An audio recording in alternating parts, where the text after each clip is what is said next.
Hello glass industry, it's Mark from Glass Open Book. Have you ever thought about how long a regular cotton swab for lubricating the mold can be used?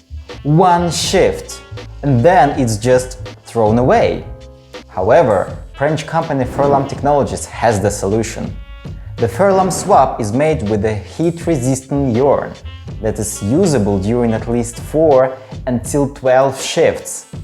Also, it absorbs less grease and spreads it more regularly than cotton swabs do.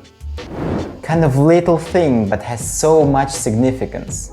Ferlam also offers other heat-resistant products like conveyor belts, braids and even felts.